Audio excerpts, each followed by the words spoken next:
পুরাণ হে অবহেলা। কথা ও কণ্ঠ জাহিদুল জামিন।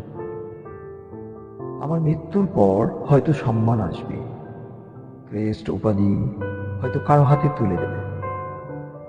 তখন খুঁজবে কোথায় আমার ঠিকানা, কবরের উপর লাগানো হাসনা হেনার মিষ্টি সুবাস প্রেমিক জুটির মনে জাদু করবে। উড়ে বসবে পাখি, প্রজাপতি, মৌমাছি, ফুলের মধু চাটবে। তখন স্নিগ্ধভাবে প্রকাশ করে দেব আমার মনের বাগানে সযত্নে সাজানো কষ্টগুলো।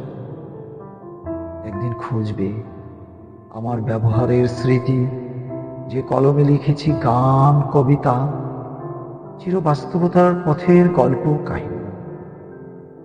যারা ছিল আমার সহপাঠী, বন্ধু, যারা চায়ের টেবিলে কবিতার আড্ডায় ছিল সেদিন। আজকের অবহেলা যেন বিষণ্ণ বিষ বাষ্প। আমার গান, কবিতা, গল্পের অমৃত যা ছিল নিস্তব্ধতায় পুঞ্জীভূত। এই নিঃশব্দের পায়ে আমি অপেক্ষায়, কবে আসবে রোদ, কবে কবিতার মূল্যায়ন, গানের সুরের মাধুরী।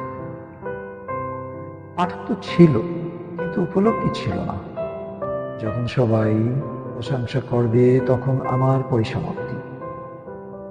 ব্যস্ততার গবেষণা, আলোচনা, অনুষ্ঠান, মৃত্যুর পর হবে আমার অবদানের স্বীকৃতি। আমার লেখার চিত্র, অসংখ্য কাহিনী যা জীবিতকালে ছিল অবজ্ঞায়, দুঃখের আবহে খুঁজে দেখে আসল স্বপ্ন।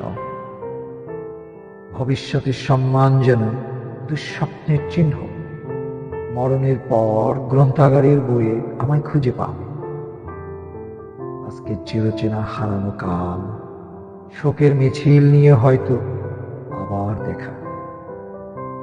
প্রেমের কবিতা, চিন্তার গভীর সমুদ্র, যেগুলো গড়ে দিয়েছ স্মৃতির সোনালী চিহ্ন। যারা আজ দূরে, তাদের স্মৃতির অপূরণ মৃত্যুর আগে পায়নি সম্মান।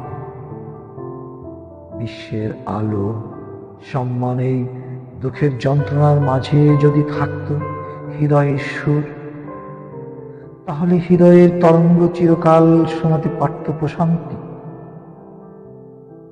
মৃত্যুর পর যদি আসে ভালোবাসা, তাহলে এটাই হবে সবচেয়ে বড় দুঃখের গল্প।